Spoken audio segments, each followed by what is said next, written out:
Thank you all so much for stopping by today. So we got a little drizzle here, but hopefully I can go ahead and get the radishes thinned. I had started, but then I said, let me share with you all what I'm doing and why I'm doing it. So I want to get these radishes thin so that they'll have enough room to grow. I also want to get the carrots thin so that they will have enough room to grow underneath and we don't get little tiny carrots. Now I will flash a picture of some of the carrots that we grew in the past. I really love the kaleidoscope, but these were some seeds that I got.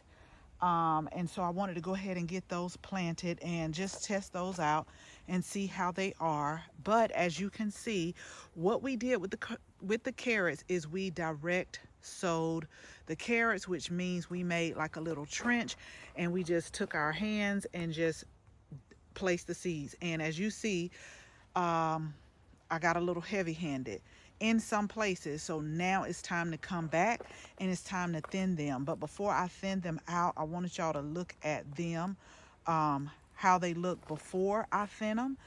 Make sure you read your package to see what the depth of it is. And the reason why I say the depth is because when you grow carrots, you want to make sure that you have really loose soil, and then also see what the width of the carrots are. And this way, as you're growing, you want to give the carrots enough room. So if you're looking for more gardening tips like this, go ahead, hit that subscribe button, but I'll come show you at the end, because this was one of our newly fall planted beds where we had oregano, where we had calendula, some of the medicinal calendula that we normally put in the herb garden, but we had a lot left over. And then I started some nasturtium from seed. We got some pansies, and I'm going to replace some of this area with some lettuce that I had. When I start seeds, I always start more than what I think I'll need. Case in point, these were two of the same lettuces. Something came in and kind of ate this down. Now, I'm not saying that it's going to bounce back, but since I have extra lettuce that I can pop in its place, I also planted, oh, I wonder, is this it? I'm going to see if this is the bunching onion coming up, because right here where you see these little stakes at, I planted some bunching onions in another place. They didn't come up. I planted them again, so I'm just going to see. Child, look at him. You see him?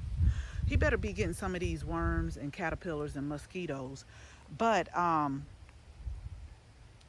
give it a few more days now that I see this. But if not, we are going to plant some more lettuce that I got in its place.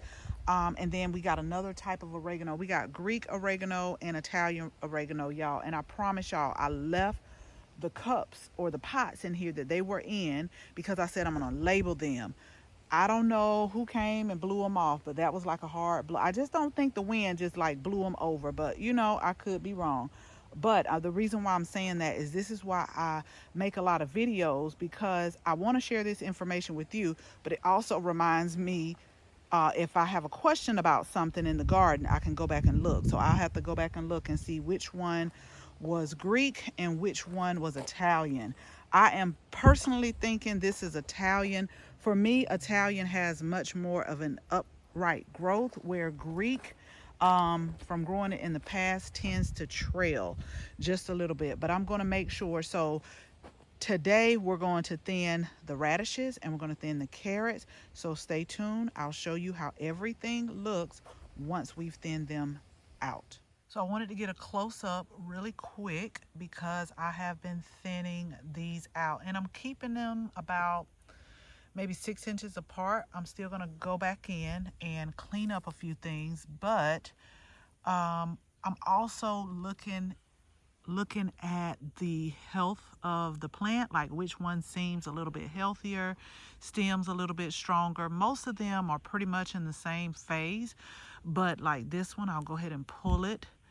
And so we'll take the rest of these out.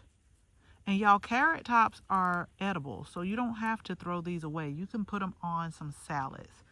And so now we're left with this one right here. I'll move down a little bit. We'll keep something somewhere in here. So I'm just going to thin these out like this. But Yeah, this is not one of my favorites, but make sure again you hit the subscribe button. I'm gonna get done with this row. I got some right here on this row. So we got 3 rows of carrots, and again, these are some of the shorter carrots, and so the tops are going to get nice and full and lush, and so I also want to make sure I leave enough room for that.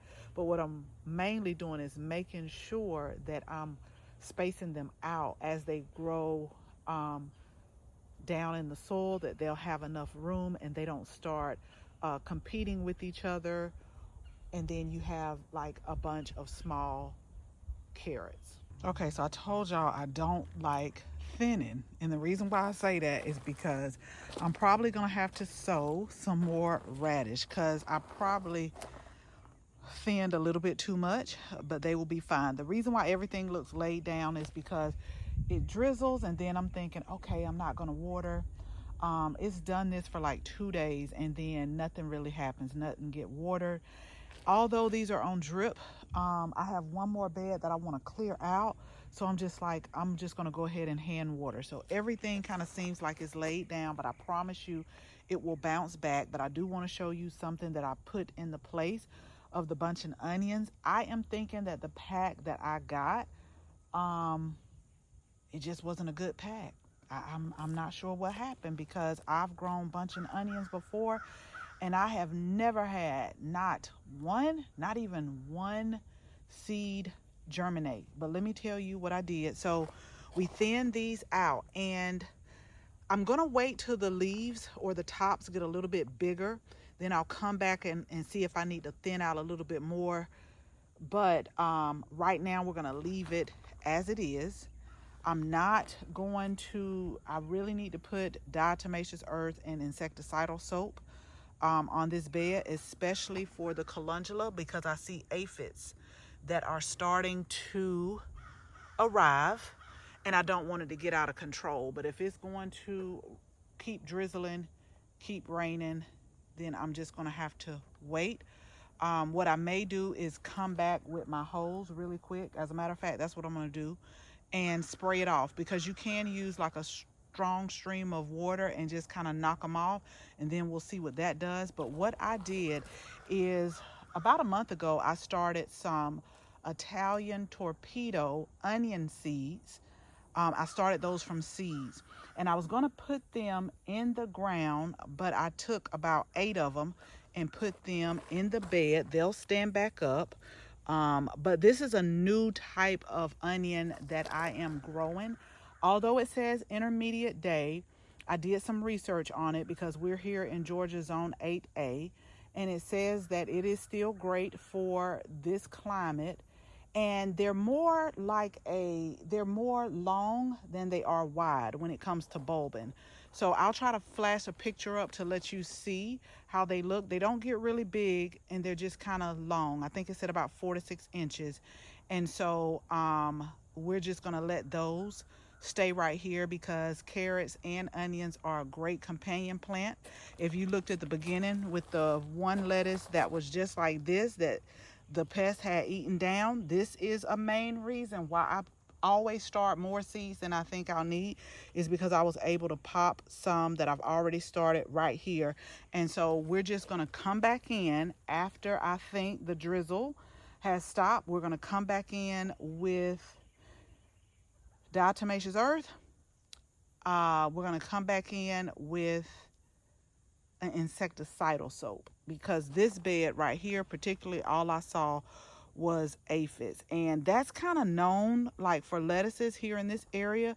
Like, we've had aphids before, so we'll just, like I said, it's never a one and done. It's levels to it.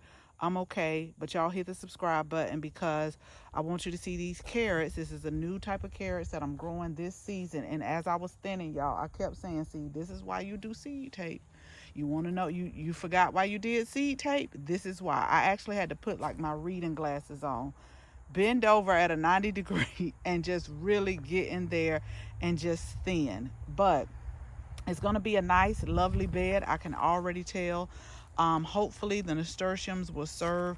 Really, nasturtiums and calendula serve as what you would call a trap crop for pests.